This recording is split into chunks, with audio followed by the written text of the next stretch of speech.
जय परमेश्वर, जय परमेश्वर। परमेश्वर हमारी फरियाद सुनो। हिंदुस्तान के बनियों ने मैं और मौत को सहारे कर ली है। काफिर शेख सौदागर महाजन जमीन माता के नाम का और संसार के नाम का और 84 लाख जीव अर्जुन के नाम का दुख देके कच्ची उम्र में मारते और 3 लोग की बुद्धि कैद कर दी और आपके नाम से जाहिर करते कि परमेश्वर के सिवाय ऐसा कौन कर सकता है। बदनामी परमेश्वर के सर पे लगा दी और यह बात संसार को सात अनुपदास महाराज ने बताई कि संसार में जो कुछ बुरा होता है वो हिंदुस्तान के बनिए करा रहे और हम सब लोग तो भूले हुए पागलों के मुआफिक हो गए हैं। परमेश्वर और माँ जमीन माता की पहचान हमको अनुपदास महाराज ने कराई। जय परमेश्वर, जय परमेश्वर, जय परमेश्वर। तमाम जहान के बच्चे बचने के लिए सात अनुपदास लिखी किताब जगत हितकारनी पढ़े। यह जगत हितकारनी जिसको श्री अनुपदास प्रिंटिंग प्रेस सावनी एरमपुरा में छाप के प्रसिद्ध किया। तारीख 17 अप्रैल सन 1909 का विशाख बुद्धि 12 संवत 1965। जय परमेश्वर, जय परमेश्वर। श्री जगत हितकारनी इलतमास यह किताब मैंने फायदा आम के वास्ते ब मेहनत तमाम और बहुत से रुपया खर्च करके तैयार की है। इस वास्ते सब सज्जनों से यह प्रार्थना है कि इस किताब को तमाम व कमाल व हरूफ बगौर तमाम पढ़े और सोचे समझे और इन बनियों के जाल से बचे।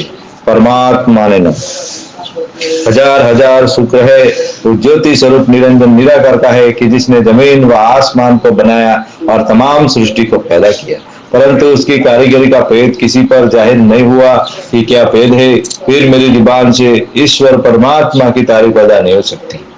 और दूसरा मजमून बतौर समुद्र का है सो कलम से लिखा जाता कि जो जो करतब मैंने इन सौदागर महाजनान के देखे वो अजब तरह के नजर आए। जय परमेश्वर, जय परमेश्वर, जय परमेश्वर।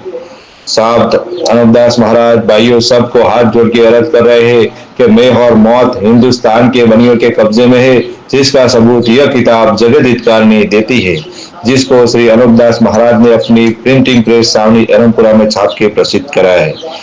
भाइयों इस किताब को पढ़ करके अपनी अपनी औलाद बचाने के लिए बंदोबस्त करें, नहीं तो यह हिंदुस्तान के बनिए ऐसे है कि तमाम दुनिया को गारत कर देंगे और पता भी नहीं लगेगा। इसीलिए मैं साथ अनुपदास तमाम जहान के बच्चे बचने के लिए हाथ जोड़ के अर्ज करता हूँ कि इन सौदागर महाजनान के जाल की पहचान करो और इनके जालों को छुड़ाने का बंदोबस्त अभी से करो ताकि दुख नहीं उठाना पड़े, वरना ये हिंदुस्तान के बनिए कैसे कैसे दुख देंगे कि इन दुखों के मारे तुम गारत हो जाओगे। इसीलिए साथ अनुपदास महाराज भाइयों सबको हाथ जोड़ के अर्ज करते हैं कि इस जगत हितकारनी किताब को पढ़े और जिस भाई को पढ़ना नहीं आता है तो मैं रिकॉर्डिंग भेजता हूँ, उसकी रिकॉर्डिंग सुने और अपनी अपनी औलाद बचाने के लिए बंदोबस्त करे। जय परमेश्वर, जय परमेश्वर। परमेश्वर किसी का बुरा नहीं करता है, ये बुरा करते हिंदुस्तान के बनिए, क्योंकि हिंदुस्तान के बनिए 84 लाख कुंडे के ऊपर पाप कराते जब संसार का बुरा होता है। लेकिन परमेश्वर किसी का बुरा नहीं करता है, ना किसी को पूरी उम्र होने से मारता है। और ये जो कम उम्र में मर जाते हैं वो बनियों के राक्षस पाप से मर जाते हैं, जिसका सबूत किताब जगत हितकारनी सावनी एरमपुरा शिवगंज मारवाड़। जय परमेश्वर, जय परमेश्वर। सो भी शोभा दुनिया में तुम्हारे पाप की हो रही है, सो दुनिया स्वर्ग और वेदों के भरोसे खुली है। Page number 223। जय परमेश्वर। क्योंकि संसार के लोगों को तुम बनिए अपने राक्षसी पाप से दुखी मत करो और मुझको गरीब देखकर तुमने दुखी किया है, सो मैंने तुम्हारी चोरी को पहचान लिया है, सो मैं लिख गया। सो यह पाप तुम्हारे संसार के सामने और मेरे जीते जी छोड़ दो तो उभरो। और संसार को तो मालूम नहीं, यह तो मेरे को दुखी किया, सो मेरे जीते जी नहीं छोड़ोगे जब तो तुम संसार को और साधु फकीरों को और गरीब अमीरों को भुला दोगे और पाप साफ नहीं छोड़ोगे, सो मेरे जीते जी छोड़ दोगे तो संसार तुम्हारी औलाद तक गारत कर देगा और मेरे जीते जी छोड़ दोगे तो तुम भी उभर जाओगे और मेरे मरने के बाद तो तुम क्या छोड़ोगे, क्योंकि संसार के लोगों को तो तुम्हारे पाप की खबर नहीं है। सो कोई तो यह कहने लगते हैं कि जो बेईमान होंगे जिन्होंने चलाया होगा, और कोई यह कहता है कि हमको खबर नहीं है। जब मैं कहता हूँ कि राक्षसी वेद और ग्रहशाला के टिप्पणी किसने चलाए और राज लहू की कुंडिया बनाई है जिसकी शोभा संसार में किसने चलाए और मरी और काल और जानवर और मनुष्य देह को रोग किसने चलाए और सबों को बीमार तो करते हो जादू से और सुझाते हो देवताओं का, सो देवताओं के ऊपर भी रावण की तरह से पाप का करना शुरू कर दिया है और कच्ची उम्र में आदमी और अनबोले मरते। और टिप्पणों में 6 महीने पहले सुना थे, सो यह किसने चलाया? और मैं तो तुम्हारे राक्षसी पाप में अच्छी तरह से कैद हूँ, सो मैं वाकिफ हूँ कि जाल तुम्हारे कुल ने चलाया है। यह जाल तुम राजा बादशाह और सब संसार के आगे मेरे जीते जी छोड़ दो तो तुम भी हो। और जो कि तुमने पाप अपने कुल में संसार के गारद करने को चलाया है, सो तुम भुगतोगे। मैं तो तुम्हारे जाल को संसार में प्रकट करता हूँ, सो संसार को भी अपने बच्चे प्यारे मालूम लगते हैं। और संसार भी अपने बच्चों को गारद करना अच्छा नहीं समझते, परंतु तुम बनिए तो यह समझते हो कि 14 कूट और 14 बाण में संसार को गारद करके अपना राज करेंगे। जब संसार के आदमी थोड़े से रह जाएंगे और हम बनियों के कुल के आदमी ज्यादा रह जाएंगे, जब रावण की तरह से 4 कूट में राज करेंगे। सो रावण भी 4 कूट में राज करने नहीं पाया और बीच में ही मारा गया। सो मैं तो शनिचर की तरह से परमेश्वर के वास्ते, सब संसार के बच्चे उभरने के वास्ते तुमको राक्षसी पाप करने से मने करता हूँ कि पाप का करना छोड़ दो। सो तुम भी मेरे जीते जी छोड़ दो तो तुम भी तो बनिए बेईमान मुझ पर गुस्सा होकर गालियां देने लग जाते हैं। Page number 224। जय परमेश्वर। और कहते हैं कि राजा बादशाह से कह और पुकार। सो इन्हों की बातें तो मैं इन्हों के मेलों में जा जाके समझा समझा के सौदागर महादान को कहता हूँ कि तुम यह पाप छोड़ दो तो तुम भी उभरो। और पुस्तक भी सौदागर महादान को बताता हूँ और पढ़वाता हूँ। तो मेरी बात को सुनकर और किताब को पढ़कर और मतलब को समझ के दुनिया को यह कहने को लग जाते हैं कि बाबा गेला हो गया है। यह बात यह बनिए संसार को कहते हैं कि यूं ही किताबें बनाता है और पोथियों में क्या रखा है। सो तुम संसार के लोग इस बात को अच्छी तरह से गौर करो कि जहां जहां इन सौदागर महादान के मेले बढ़ते हैं, तो यह बेईमान अपने मेलों में इस वास्ते जमे होते हैं कि दुनिया के नाम का पाप कराने की सलाह आपस में सब मिलकर करते हैं कि अब के साल में पाप करा के काल पड़ावे, या संसार में बीमारी करके मरी डाले, या किसी का राज घुमाए, या और किसी तरह का पाप करावे कि जिससे अनेक तरह के विघ्न संसार में फैल जाए। और यह ऐसी ऐसी सलाह करने के वास्ते मेलों में जमे होते हैं। फिर इस बात को संसार में 6 महीने पहले बल्कि 12 महीने पहले टिप्पणों में सुना देते हैं कि अब के बरस में ऐसा होगा। फिर गुप्ती पाप करने वालों को लिख भेजते। जब वो गुप्ती पाप बनिए कराते हैं तो वैसा ही हो जाता है। और यह बात भी ख्याल करने के लायक है, बल्कि तुम संसार के लोग हमेशा से देखते हो कि इन बनियों के मेले जहां जहां बढ़ते हैं तो इनके मेलों में किसी किसी मेलों में तुम संसार के लोगों ने कभी किसी तरह की बीमारी नहीं देखी होगी ना सुनी होगी। यहाँ तक कि बनियों के जात के हजारों आदमी मेलों में जमे होते हैं, परंतु किसी तरह का रोग बीमारी वबा का वास्ता नहीं होता है। और बाकी हिंदू मुसलमानों के जिस कदर मेला और तीर्थ होते हैं, यानी हरिद्वार और काशी व पराग और पुष्कर और द्वारका वगैरह, अक्सर मेला घोड़ा ऊंट बैल वगैरह के बहुत जगह होते हैं।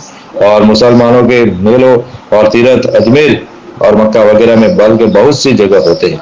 और मुसलमानों के जो तीर्थ है सो देख लो कि सब मेलों में यह बनिया महाजन बेईमान पाप करा करा के रोग बीमारी करा देते हैं, जिससे हजारों आदमी कच्ची उम्र में मेलों में मर जाते हैं। और यह बनिए ही जादू से मरे डाल के मार देते हैं। और जादू से संसार को यह सुझा देते हैं कि मुसलमानों में तो यह कहते हैं कि अजमेर या मक्का वगैरह में मर जावे तो यह कहते हैं कि उसके बहुत अच्छे भाग है।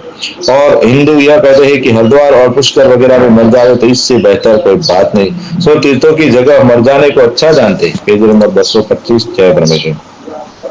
सो संसार की बुद्धि फेर के ये अपनी जादू से ऐसा सुझा देते हैं। सो संसार यह नहीं सोचता है कि तीर्थों की जगह जावे, वहां तो मालिक को याद करने जाते हैं। वहां पर बीमारी और रोग क्यों ना चाहिए, वहां पर तो सब तरह का चैन आराम होना चाहिए। तो बीमारी हो गई तो भी दफे हो जानी चाहिए, क्योंकि मालिक के याद करने को जाते हैं तो मालिक को कृपा और मेहरबानी रखता है। परंतु ये महाजन लोग संसार को कम करने के वास्ते जादू से रोग रोग बीमारी करके मार देते हैं और अपना राज करने के वास्ते संसार को कम करते करते हैं। और संसार में जो रोग बीमारी करते हैं तो बेचारे हकीम और डॉक्टर वैद्य इलाज करते हैं। तो पहले संसार में पैसा बहुत था, जब तो पुण्य लेके अपने पास से दवा वगैरह देकर इलाज करते थे उपकार के वास्ते कि संसार को फायदा पहुंचे। अब इन महादान ने जब से पाप कराना शुरू किया है, यानी पाप करा करा के काल पड़ा पड़ा के पैसा संसार में से खींच लिया, इसे संसार में पैसा नहीं है। तो हकीम डॉक्टर वैद्य वगैरह इलाज करते हैं, तो जिसको कि इलाज से आराम हो जाता है तो उससे राजी करके अपना इलाज करने का हक लेते हैं, तो उसमें तो कुछ बुराई नहीं है। परंतु यह बेईमान ऐसा समझते हैं कि हकीम व वैद्य डॉक्टर दवा देकर किसी को भी कच्ची उम्र में नहीं मरने देंगे। तो फिर पाप करा के ऐसा करते हैं कि उनकी दवा से और इलाज से किसी को आराम नहीं होने देते हैं। और जब यह बड़े बेईमान सब देशों में मरी बीमारी वगैरह डालते हैं, तो फिर किसी किसी को तो ही इस इलाज से आराम होने देते और जिस किसी के नाम का पाप नहीं कराते, वरना बहुत से लोगों को जादू से मार देते हैं और भी संसार में यह कहने को लग जाते हैं कि हकीमों व वैद्यों व डॉक्टरों की दवाइयों से और इलाज वगैरह से कुछ नहीं होता है। सो इस बात की हकीमों और डॉक्टरों को बिल्कुल खबर नहीं है कि जिन जिन दवाइयों से पहले आराम होते थे अब क्यों नहीं होते। तो ऐसी बातों को सोचनी चाहिए कि दवा तो वो की वही है, फिर आराम अब क्यों नहीं होता है। परंतु महाजन लोग रावण के मुआफिक अपने राक्षसी पाप से दवा और इलाज नहीं चलने देते हैं। तो ऐसे पाप की हकीम और डॉक्टरों को बिल्कुल खबर नहीं है कि रावण के मुआफिक पाप से दवा नहीं चलने देते हैं, तो यह बेईमान हकीम और डॉक्टरों की रोटी रोजी भी खो देंगे, क्योंकि बेईमान जादू से दवा चलने भी नहीं देते हैं, क्योंकि यह समझते हैं कि जो हकीम और डॉक्टरों की इलाजों से लोगों को आराम होता रहेगा तो संसार किस तरह से ऊंचा होगा और बहुत कम घटेगा। क्योंकि जब संसार कम होगा, जब ही हमारा कुल वलायतों में राज हो जाएगा, इससे दवा वगैरह नहीं चलने देते। सो भाई मेरे हो, अमर तो कोई नहीं है, बुढ़े होकर तो सभी मरते हैं, परंतु ये बनिए मेहमान संसार के कुल कम होने के वास्ते जादू से कच्ची उम्र में मार देते। इससे मैं लिख करके तुम संसार के लोगों को वाकिफ करता हूँ। जय परमेश्वर, जय परमेश्वर, जय परमेश्वर, जय परमेश्वर। तमाम जहान के हिंदू मुसलमान और साध संत और पंडित फकीर और मुल्कों मुल्कों के राजा महाराजा और अंग्रेज वगैरह को मैं साथ हनुमदास हाथ जोड़ के अर्ज करता हूँ कि दुनिया में जितने भी खराबियां होती है और बाप से पहले बेटा मर जाता है और औरत बेऔलाद रह जाती है और मैं और मौत को बनियों ने काबू में कर लिया है, जिसका जिक्र अनुपदास जी महाराज ने अपनी किताब जगत हितकारी में किया है, उसको जरूर जरूर पढ़े और अपने अपने औलाद बचाने के लिए बंदोबस्त करे। और जितनी भी होनारतें होती है, अतिवृष्टि अनावृष्टि पुकाल सुनामी, जो भी होनारतें होती है, जिसके जिम्मेदार सिर्फ और सिर्फ हिंदुस्तान के सिद्ध सौदागर महात्मा बनिए, क्योंकि यह बनिए 84 लाख कुंडियों के ऊपर पाप कराते जब संसार का बुरा होता है। परमेश्वर किसी का बुरा नहीं करता है, जिसका सबूत किताब जगत हितकारी है। जय परमेश्वर, जय परमेश्वर, जय परमेश्वर।